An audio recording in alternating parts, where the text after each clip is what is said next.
We got hacked again. Last time someone managed to change a shotgun into a machine gun. This time his hack was a bit more involved. He somehow managed to convince our Discord bot to place a YouTube video in our high scores channel.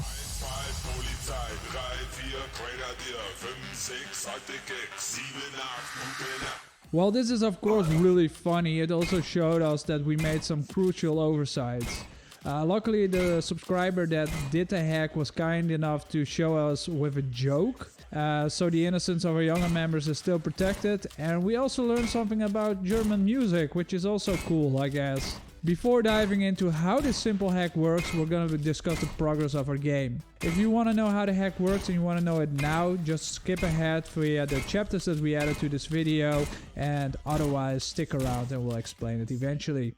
Last time we talked about the first playtest we did for our game, Project Mayhem, which is roguelike inspired FPS with co-op multiplayer and an emphasis on old school shooter design. And we had some interesting findings. The main takeaways were that the gun feels weak, the movement is too fast and imprecise, the AI feels dumb, the level is too small, and setting high scores is actually a lot of fun. So let's talk about how we improved on all of these aspects, but in turn we made the game actually less fun. Which is counterintuitive, because that's not what you expect if you improve upon stuff. But it can happen, and we'll share the lessons we learned, and hopefully you won't run into the same issues.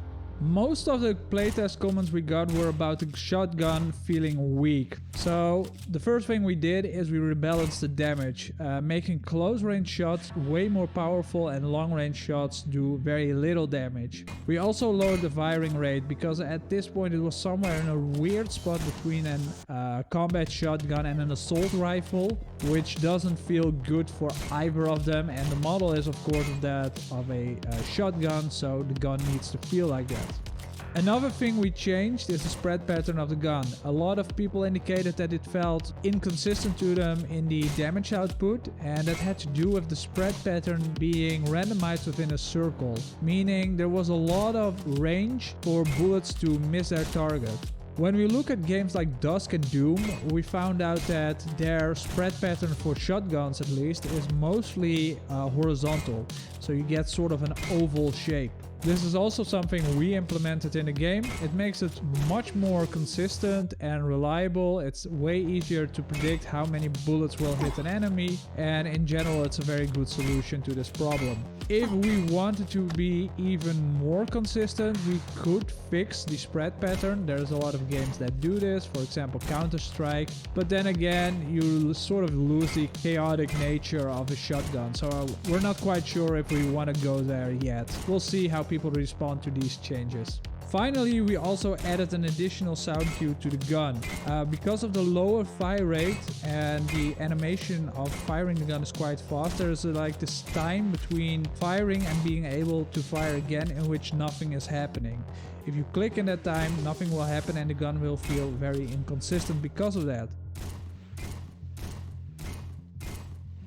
So what we did is we added a cogging sound so that the player knows when it can fire again. We see this in a lot of games, it's pretty cool, but what we didn't anticipate is that adding that sound there actually makes the whole animation, the whole waiting frame, feel shorter. Which makes sense of course, because you're breaking up the monotony of waiting, but it's something we didn't really anticipate, so it's really cool. Another concern a lot of players had was that the movement was too fast and not precise enough. So we went over our code and we tried a lot of things, right? We really tried to figure out why it wasn't feeling good. And what it came down to is that the movement felt very sluggish. And that had to do with two things. One of them being v-sync, which means that you're basically always a frame behind your input. But also we were using physics, which also doesn't run at the frame rate of the engine. And instead it usually runs at around 50 times a second, right? Which is quite slow. So what this means is that your input as the player is always behind on the actual movement of the character, which makes it feel sluggish. We fixed this by opting for the Unity character controller instead of using the physics system, which is a lot faster in the way it handles the input. The downside of using the character controller is that we have to do all physics ourselves, right? So if we want gravity, we'll have to code it ourselves. That's also one of the strengths, of course, because we can do whatever we want with it. But the main advantage, of course, that the character controller does run in the update loop, which makes it a lot more snappy. So being the boomers that we are, we really like the movement in a game like Quake 3, for example. And luckily Quake 3 is open source, so we dug into the source code and we really took a lot of inspiration and cues from that to port it to our own game. We made some changes though. Quake 3 is a little bit inconsistent speed-wise when you're doing stuff like circle strafing, which is really important in our game to be able to do that well. So we changed some stuff there, but it's something I can really recommend is just dive into the source codes of old games like Doom and Quake 3. You'll learn so much. Players also told us that the AI feels dumb, and that's probably because it is, right? The AI would only follow you and attack you once you were in range, which makes it very aggressive and pretty cool to fight against, honestly. But it also makes them very prone to have a herd mentality, and you'll end up with sort of these hordes that you'll also find in games like Call of Duty Zombies, for example. And that's not really the interaction we want with our enemies. So we had to really think about enemy placement. Luckily for us, the guys who made Doom 2016 also had a really cool GDC talk about all the AI tricks they use in the game. We've linked that for you in the description below, so be sure to check that out if that's something you're interested in. And a cool trick they used is a system called exposed cover. They use it to determine suitable locations to place their ranged enemies. Basically, you determine how visible spots are on the map.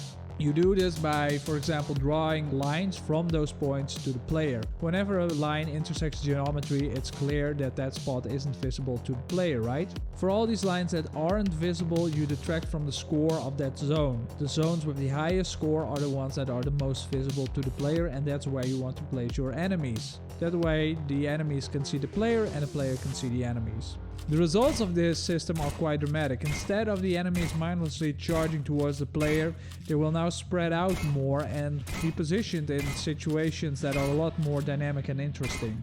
We also did a lot of additional things because the system alone isn't enough to make like compelling AI, so we added a lot of logic to make sure that the AI is less likely to clump together at the same position. They can still sort of do that. It's a very difficult problem to solve. You also see that in games like Doom Eternal, that if the environments are a little bit more cramped, you can see that enemies will start to clump together as well if you don't quickly kill them. A good solution to this is proper level design. And talking about level design, that was one of the next issues we had to solve. The level was too small, so naively we just increased the level size. We also looked at other games that are FPS, of course, and we noticed that a lot of them active very large props. For example, a pillar in Doom is almost 2 meters wide, right? Which is gigantic. It's something you wouldn't really see in real life, but it has to do with the high FOV in the game. Because of that, they need to make everything larger to still sort of make sense without getting too much of that fisheye effect. It's a really cool illusion once you think about it.